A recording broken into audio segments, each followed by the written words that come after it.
morning. Thanks for joining us.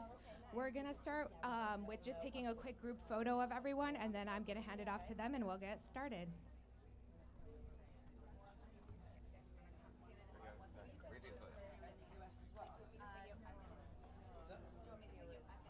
Just in UK, there was just nice. Mediaplus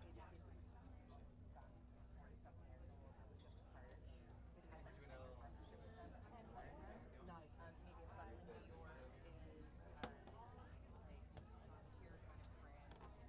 and office. Under the Mediaplus. And were you Mediaplus? Have you been Mediaplus for very long? For about 5 years. Okay. Before that, I was Hello, my name's Tim. Nice to meet you. Nice to meet you.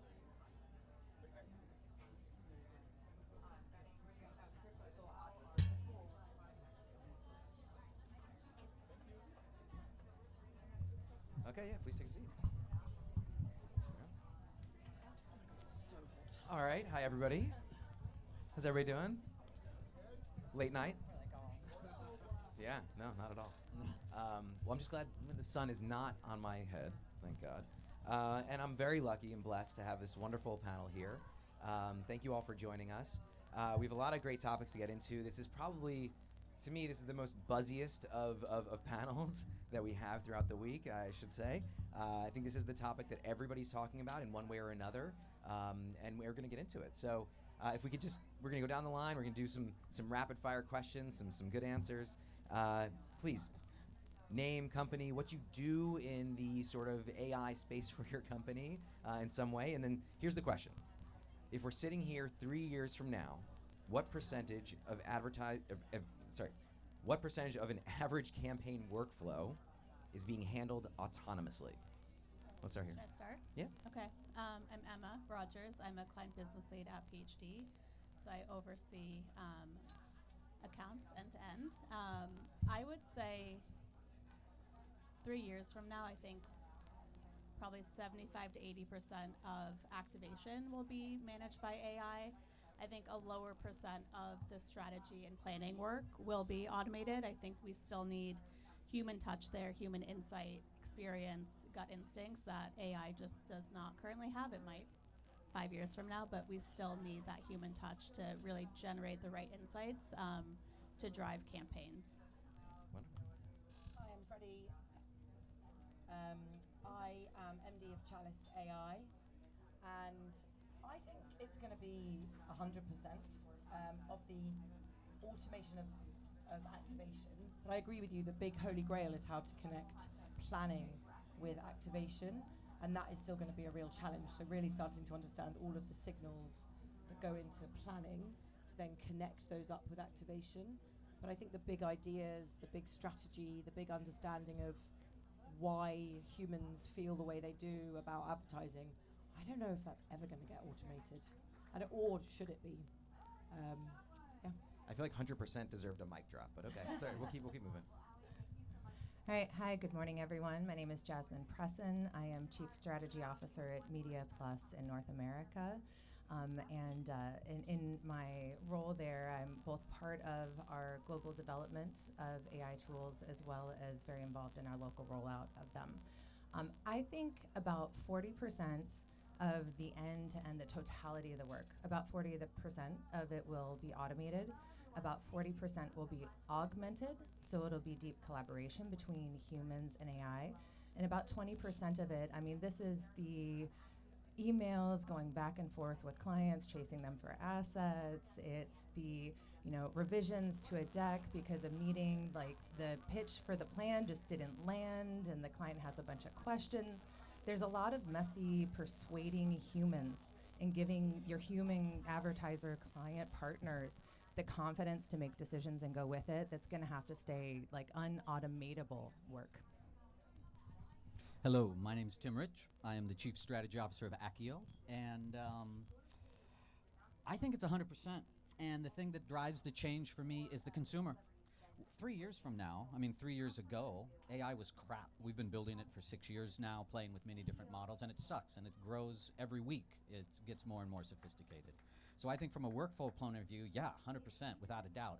But if the consumers in 3-year times are asking for different things or shopping in different ways, purchasing on different platforms, I could see us modifying to fit them. And so for me, the big wild card is how us as buyers of products start to adapt into this as well. But as for my workflow, 100%.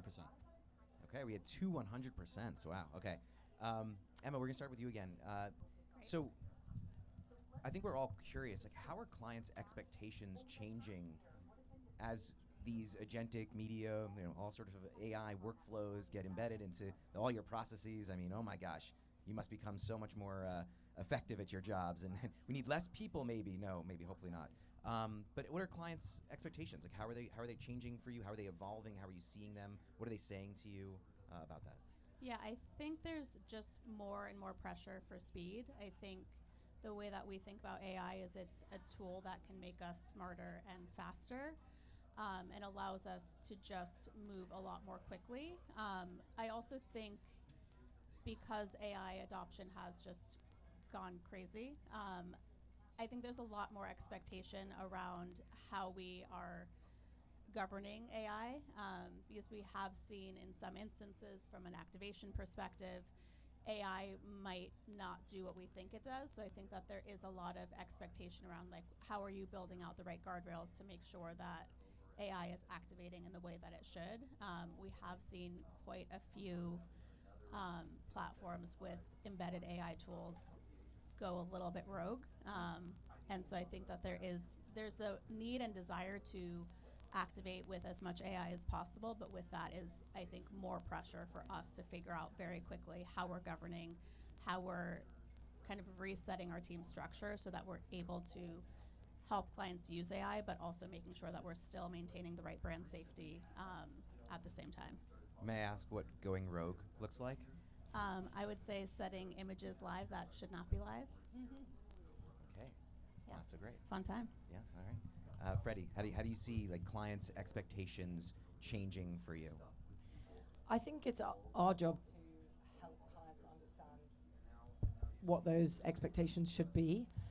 I agree with Tim. AI is changing at such a rapid pace that we can't keep up with everything. So it's our job to explain the data that you can use and why it's so critical for whatever the client is trying to achieve, and then managing their expectations about what that data is going to do, how those models can work for you, for your brand, and then also explaining what the limitations of those are today, and where, as AI experts, where we see the biggest benefit depending on what the client is trying to do. And I think there's never been a better time to ask the right questions of our clients, because there's so much change in our industry, and yet so much of our industry is still built on premises that were built 20, 30, 40 years ago.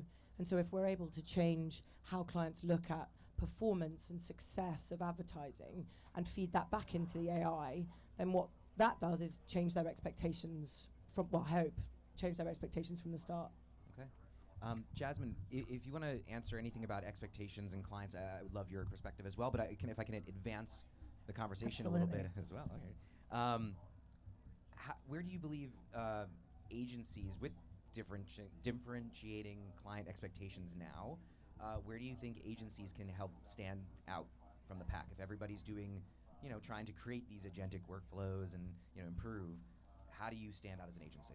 Yeah, I think that we have no lack of data, no lack of technology, but I do think that as an industry, we have a bit of a lack of confidence in making decisions. There's a bit of pursuit of false precision and perfectionism, and an idea that because there's AI, there's just one perfect plan and this AI is going to give me that. And that's not the reality. There are many ways to solve problems, and there always are. And I think the agencies and their advertiser partners who will win are the ones who figure out how to have the AI augmented processes and also retaining and or amplifying human ability to give their client partners, their advertising partners, the confidence to make a decision and do something and commit to it, right? To avoid such extreme short-termism that we are slowly driving sales into the ground.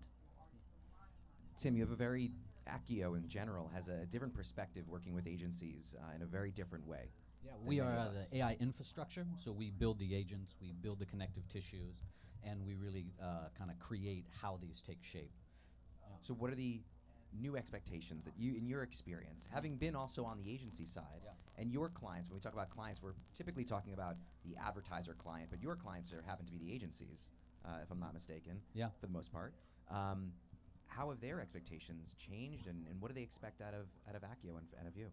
I think our clients, mostly agencies and data companies, their expectations are for us to be thinking constantly about where this is going.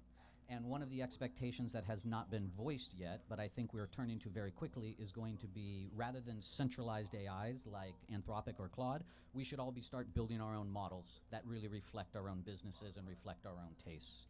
And I think that where we're actually going to be headed in the next 12 to 15 is really about like much more tiny AIs, ones that are tied directly to brands. I could see something like a mega brand like a Coke bringing on onboarding a new agency, and they would have their one, they have a little tiny AI that just makes sure the logo's correct and the color of red's correct. They're going to have another one that deals with how this comes out, and it's going to be these fleets of incredibly customized small AIs that do very pointillist work. And from an infrastructure layer, our job is to make sure that wherever those models are created and the mathematics which underpin them are able to be oscillated out underneath that hood to create these outcomes. But I think rather than monoliths, I think we speak, everything I've heard at Cannes is all monolithic.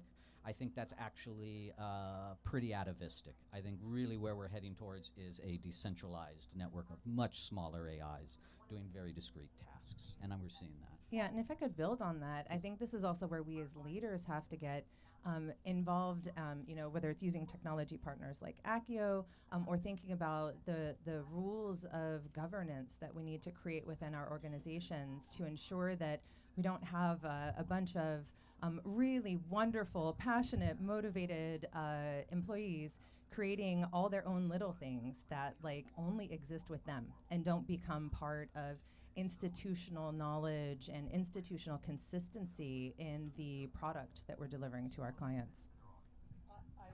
I totally agree.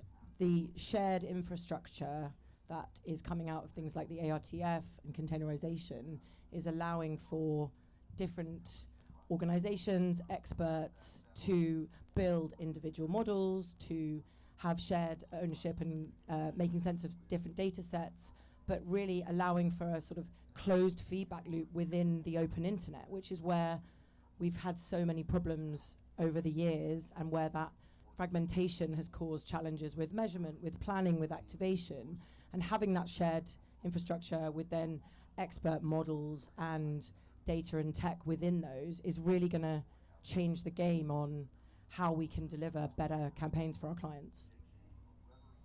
Emma, I want to end with you here on this. For agencies, if we are moving into a space where there's all these little agents doing all the different things for us and we're working in very similar ways, what becomes the differentiator for you on the agency side to stand out when you're pitching new business with clients? What's going to help you thrive where other agencies might falter? Yeah, I mean, I think for us, it's less about the actual tools that we're using and how we're using the tools to bring fresh thinking, smarter thinking, more impactful business outcomes for our clients.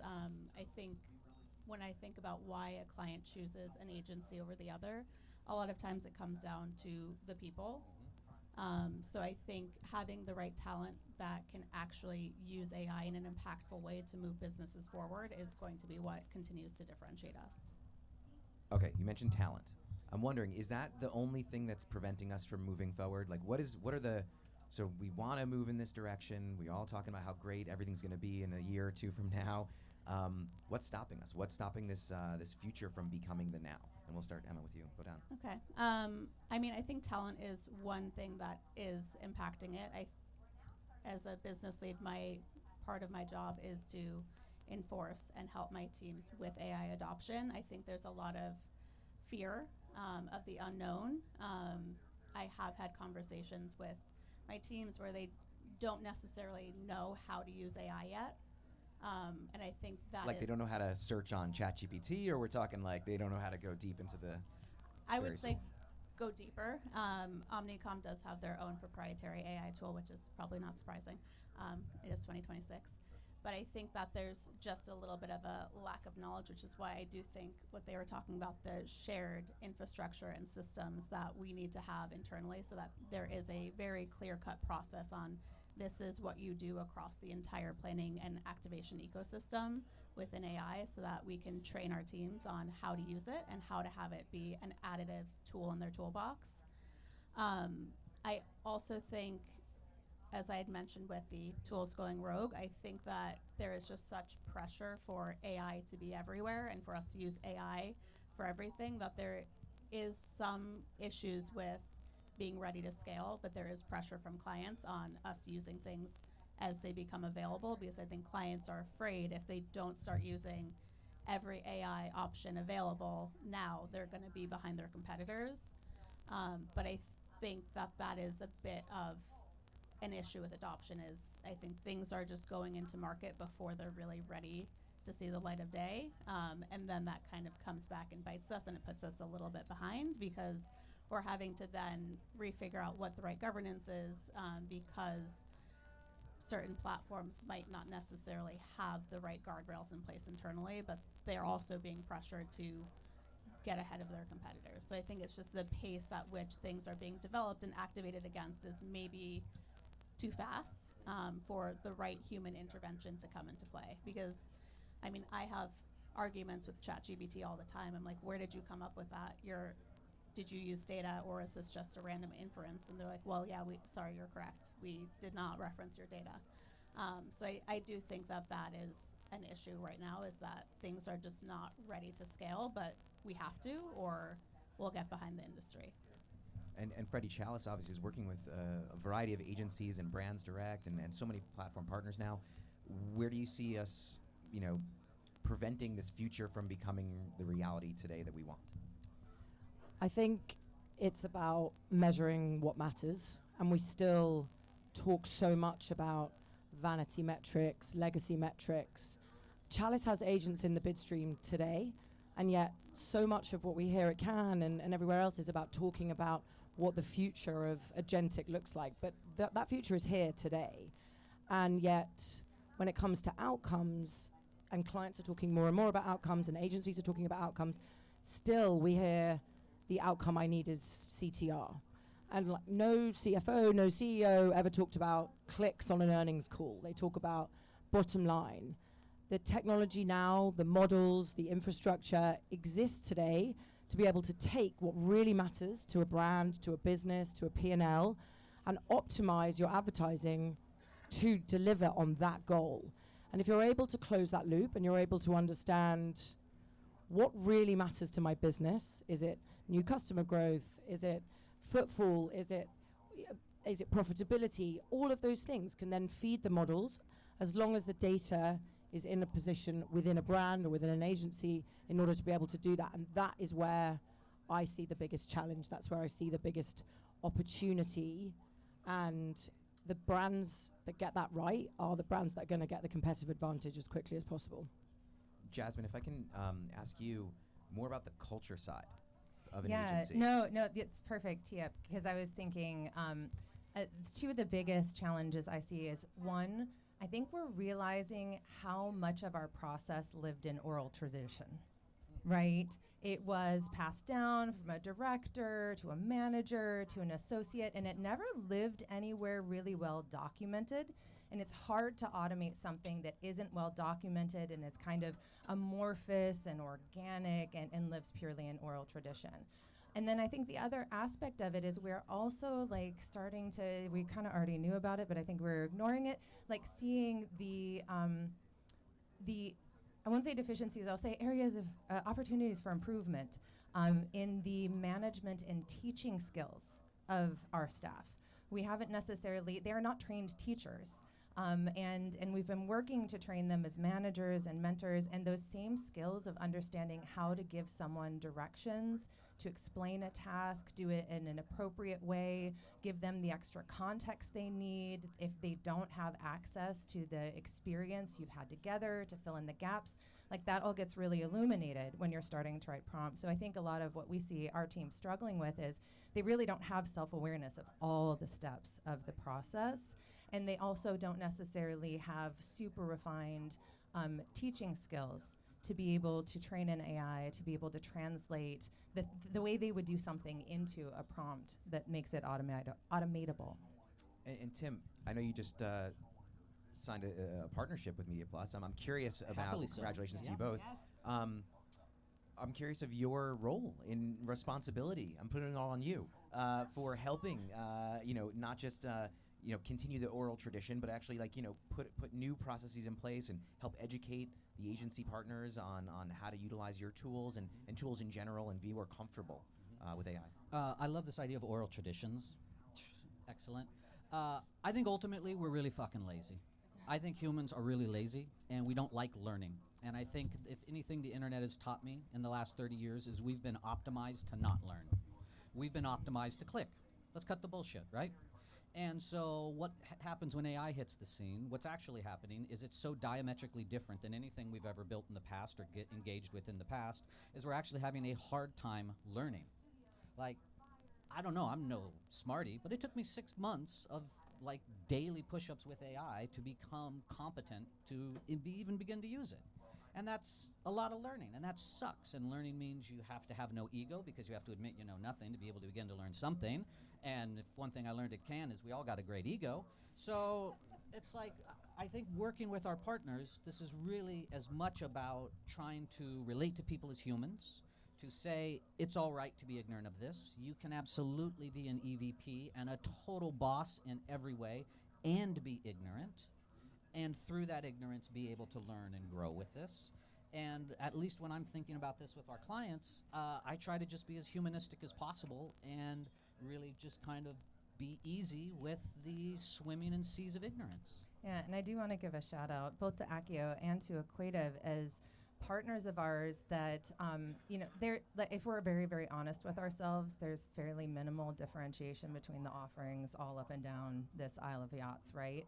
And the thing that makes a difference is the people you work with and how well they understand your business, how much time they've taken to understand the friction points on your side so that the human parts of adopting the new technology, integrating with, creating the new connections for your DSPs and SSPs and all the other abbreviations we could come up with, that human element of it. And I have a feeling that's why all of us are on this panel. Most of us are, on the roof of this yacht today is because there are certain relationships that have made the work more productive. It has to be good product and good technology, but then that working relationship is what really helps you maximize the impact you can get out of that technology. All right, I have this down as a debate question. I'm not sure if this will work. We'll see. All right, would you rather, this is a would you rather. We're playing that. Spin the bottles next. Would you rather have more transparency or more automation? Because increasingly it feels like the industry is trading one for the other. So which is more important for you as we move into this next phase? Transparency or automation? Emma, do you want to go first? Sure. Transparency, 100%. I think if I were to choose automation, I would be asked for transparency after the fact. So I do fear that we are moving a little bit backwards in terms of transparency, which I think is what keeps me up at night, because clients want to know where their dollars are going and how we're moving their business. That's the two things my clients care about the most. And I think it's hard to pinpoint that answer without transparency. Okay, transparency. Tim, I know you feel the opposite. Go. I'm an accelerationist. Automation. We got to get through the bumps. These bumps are going to take as long as we allow them to take. Everybody who builds things knows that any project takes the exact amount of time you're willing to allow it to take, right? And so that is what I feel with this evolution of humanity that's going on now. We could drag this out over 200 years kicking and screaming, or we could jam through the hole and get this shit done in 15. And I'm a 15 kind of guy. Whereas I don't want to change the question, but I don't think you need to choose between automation and transparency. I actually think if you start to really understand what your AI, what you're trying to achieve, you get both at the same time. If you're able to automate with a business that gives you full transparency, you get the automation and the transparency together. And if you work with a business that is fully transparent, that is giving you ownership of your models, ownership of your data, so you own it and you don't rent it, then you get both at the same time, which means you accelerate faster and things take less time. Yeah, and I think it's going to have to be both. Ideally, if we can do both at the same time, because of course, like sitting on the technology side, you're like automation, and sitting on the agency side, we're like the questions we have to answer. There needs to be transparency. How long it's taken to get clients, client partners, advertisers comfortable with things like using PMax and Google, right? Because if you can't explain what's happening in the black box, where the ads are actually being served, what is the rationale and the performance behind that, it's really hard to get client adoption of these new automation products. If the widgets sell, like really, but like it's still bound by this capitalist system, and we must sell widgets, and we have to sell widgets as fast as possible. If we are able to solve a direct data stream of feedback on the widgets, and the response to the advertising is fast enough for us to be able to make decisions off of that. I think it goes back to understanding what's our metric of success and what's the thing we're optimizing towards. What is our indicator of progress if we're not able to have true closed loop? But surely if I'm like just D2C, if it sells it, and why should I care? But for brand marketers who have more diverse distribution and less control over the point of sale, it's really important to have the transparency on many metrics that helps them understand how it is how the campaigns are progressing them towards selling more widgets. I also think it comes back to taking the AI and the models out of the black boxes, not putting more data in. The more data that you give these platforms, the more they're optimizing your data to someone else's metrics, to someone else's success. And if we're honest, they don't want to give you that explainability. They definitely don't want to give you portability. They want everything to be kept inside their own infrastructure. So if you come back to shared infrastructure, which is consistent across the board, then you create a better open internet, a better open ecosystem, but with your data fueling your success against your metrics. Therefore, you get the automation and the transparency at the same time. And then really critically, I think, for the agency world, the brand owns the model. So brands are always going to move agencies. They're always going to be in pitch processes. Who owns those models? If you put it into PMax, Google owns those models. If you are within an agency infrastructure and that's your own, then it's the agency that owns the models. But really, it's the brand that should own the models so that they can take them and then explain that, and then that feeds into the strategy of what you were talking about that won't be able to be automated and done by AI, which I totally agree with. So having those models owned by the brand is critical. Freddie, can we go back to you on this, though? Because I know Chalice, of course, very talked about company right now, and I'm curious about to explain to the audience here and those millions watching at home that supply-side containerization. This is a new concept. It's getting a lot of buzz. I know it helps inform the dialogue that you're having on this stage right now. So can you explain a bit more about what that is and its connection to all of this? Yeah, sure. I'm going to also shout out that the Chalice founder is sitting over there, so I'm about to explain his company back to him. I think containerization, it's another buzzword. No one needs another buzzword, but ultimately it comes back to the shared infrastructure. And I think it was quite unfathomable 18 months ago that you would be able to put agents in the bid stream. But really what you're doing is you're moving the decisioning closer to the supply. You're moving it closer to the data. You're moving it closer to the signals. You're giving power back to the publishers. And companies like Equativ have adopted this infrastructure. They've adopted these containers in order to be able to create what probably is very untechnically a mini clean room. So a brand can then work with a publisher to get the publisher's data, but in a privacy-first way, where they're able to control the price that they want to sell that data for. They're able to select which advertisers they want to give access to certain channels, to certain inventory. And if you move the decisioning closer to the supply, you get better access to supply. And it also means that you're not then pricing the same inventory. If you look at the ecosystem of inventory, it's very expensive to look at every single impression. And therefore, only about 10% of those impressions actually get looked at on a daily basis, which means everybody is going after the same 10%. And that doesn't necessarily mean it's because it's the right inventory. So if you open up that pool, and that's what containerization does, it allows for that. It's much faster. What was taking 100 milliseconds is now taking half a millisecond. It wasn't possible before. And so what you see is ridiculous efficiencies in performance, in CPMs, in speed, and then in access to better inventory. So it really is, I think it really is the future of how brands will buy media. Thank you. Did a lovely job on Zoom there with the pressure on. All right, so I got two last questions, and then the panel will be done. What's one thing every person in this audience should start doing tomorrow to prepare for this AI-driven future that we've been talking about on the stage? Emma?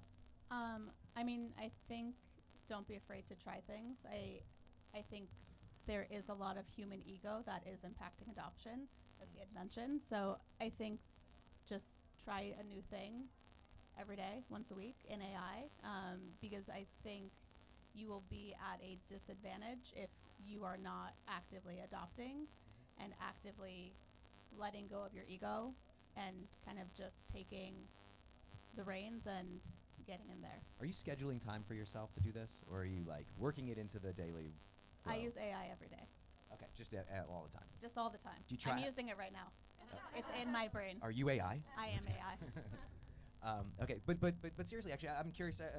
While answering this question, right, of one thing that everyone should be doing, how are you incorporating it into your day-to-day? And of course, we're all using various LLMs and functions like that. But you know, do you schedule time for yourself to learn something new? Because it is about learning, about educating yourself. How are you doing that for yourself? And Emma, you can start with that question, but then Freddie. Yeah, I mean, I don't think I schedule time every day, but I will say I think I had a little bit of fear myself in AI adoption, and then quickly realized I had no choice. So I think how I have been learning something new, I just ask questions. I think there are a lot of really smart people within Omnicom. And so what I have been doing to learn more about what we're doing across our entire ecosystem is just figuring out who are the people that are doing it the best and asking them questions and not being afraid to look dumb by asking a question, or by scheduling time for someone to take me through how they're using AI. Across my teams, we do use it for literally everything we do. And I have AI trackers so that I'm able to, if my clients ask, how are you using AI to help my business? I have a running list of everything we're doing, from strategy, planning, activation, measurement, trying to help with scope, and just answering everyday questions. So I think it's really that is understanding and knowing who might be best in class and not being afraid to put time on their calendar and ask what you might think are stupid questions that are questions probably everyone has. That's great. One of the great privileges of working for an AI business is that you learn very quickly that you cannot know everything about everything, and there are very smart people figuring it out all the time. And we're encouraged to push the boundaries of what's possible every day. I mean, I agree. I think testing it, playing around with it, and then learning from far smarter people than yourself is the only way forward at the moment. Yeah, I would say it's like needing a combination of strength and cardio. And I think we have an opportunity to both flex our skills with where can you challenge yourself to what is a task I can automate and just jump in and experiment. But I also think we do need to focus on things like thinking about the infrastructure of our organizations. How are we documenting? You know, we all need to have like archival processes where we're documenting the oral traditions of our agency, our organization. And we can start with just ourselves.